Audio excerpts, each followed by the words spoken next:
Hey guys, welcome back to the UNCOMMODiFiED podcast. I'm Tim Windsor, and I'm going to be the host of one of those smaller episodes again that I want to do. And I want to touch on something that I talked about back in episode 50. That episode was entitled Undeterred and Undenied. Now, if you haven't listened to that episode, I'd encourage you, please go back and listen to it. I think it's a really powerful and provocative episode. But in that episode, I noted that the UNCOMMODiFiED are undeterred and undenied. You can't stop them. You can't push them down, you can't pull them back, and they won't let you, at the end of the day, or any force of nature, deny them the fulfillment of their predetermined and possibly predestined preferred future. Come hell or high water, doesn't matter what comes at them, diabolical demons, theirs or yours, raging seas, they're getting there. They're going to get there, wherever there is for them. And preferably, they'd like to go with you, but they'll go without you if that's what it takes. When I encounter people like this, I notice that they all possess similar traits that made them so unstoppable. And during that episode, I outlined 12 characteristics or 12 qualities, 12 positive predispositions of these undeterred and undenied people. I want to share some more thoughts and encourage you to consider at a deeper level the second of the 12 positive predispositions of those undeterred and undenied that I highlighted back in that episode. Let's spend some more time right now probing and pondering the fact that they were tenaciously patient. That was the second of the 12 positive predispositions. They were tenaciously patient. They were tenacious and patient. Now, the dictionary defines tenaciously as not easily pulled apart, as cohesive, adhering to or clinging to the persistence in seeking of something valued or desired. And the dictionary defines patient as manifesting forbearance under provocation or strain and not being hasty. Here's what I noticed. The undeterred and undenied people that I met over the years, they were tenaciously patient. Tenacious and patient. They were patient. They manifested forbearance. They weren't hasty. They were not always in a mad rush. And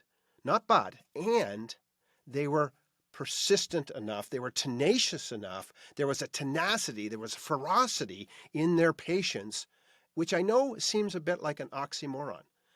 But they seem to have a unique ability to abide and to live in this tension.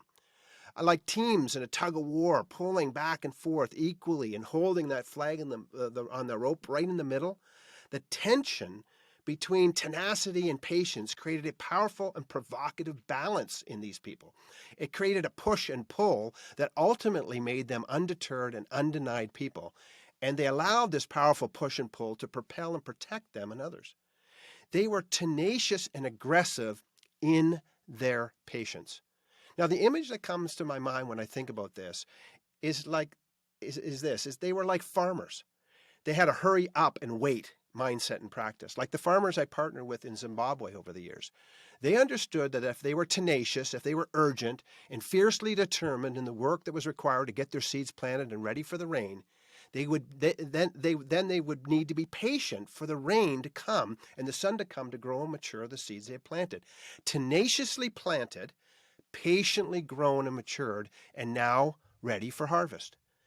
Now, Albert Einstein said this about this, and I think it really connects when it comes to the problem that we encounter in our lives. He said, it's not that I'm so smart, it's just that I stay with problems longer. Listen to that again. It's not that I'm so smart, it's just that I stay with problems longer.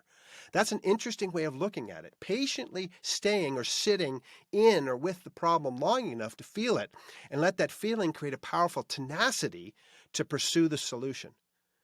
A tenacity that propels us towards the solution that we patiently waited in the problem to find.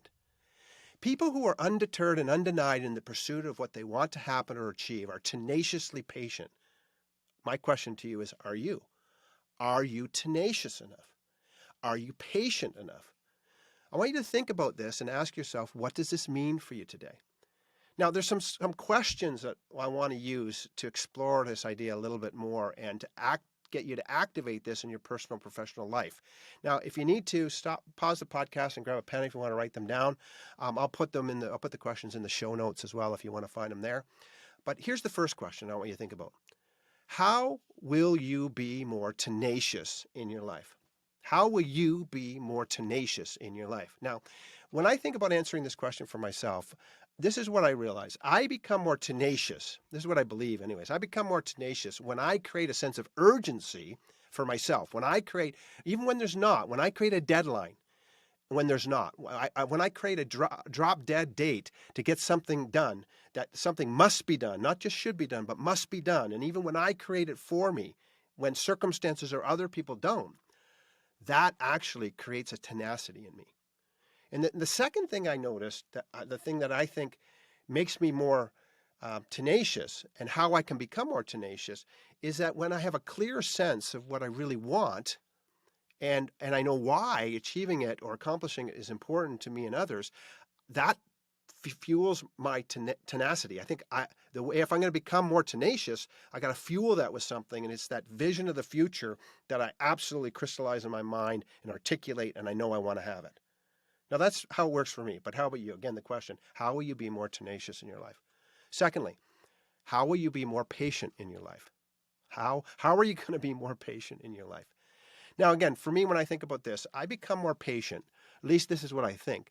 I become more patient when I understand what I can and can't control, because that causes me to be tenacious about the wrong things, actually. It causes me to fret and worry and do a lot of things that I don't need to do. So I become more patient when I understand what I can and cannot control.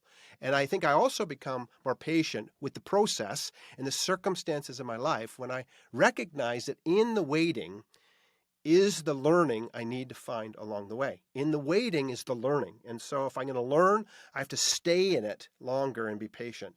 And in the waiting, I'm also being formed into who I need to be when my tenacity is rewarded. And these two things help me become more patient, even though that is a big challenge for me. And again, so my question to you is, how will you be more patient in your life? Thirdly, what must you be more tenacious about in your life right now, and why? I want you to think of a specific circumstance in your life that you know you need to be more tenacious about, and I want you to think about it, and I want to ask yourself, how are you going to become more tenacious? And secondly, on the back of that, what do you need to be more patient about in your life right now, and why? Where do you have to be a little bit more patient in your life, and why? Now, here's two other questions I want you to consider as we finish up today. With whom? Now we're going to talk about people, another person, not just yourself. With whom must you be more tenacious in your life? And what positive thing will happen for you and for them when you do? With whom must you be more tenacious? Now, as you answer this one, it might be helpful to reflect again on how the dictionary defines tenaciously. Okay? Not easily pulled apart, as cohesive, as adhering to or clinging to, and the persistence in seeking of something valued or desired. What do you need to be more tenaciously cohesive with? What do you need to cling to more? What do you have to be more persistent about? Not just a circumstance, but the person. A person that you need to cling on to, be persistent with, for their positive benefit and for yours. Think about who that is and then get on it. And lastly, with whom must you be more patient in your life?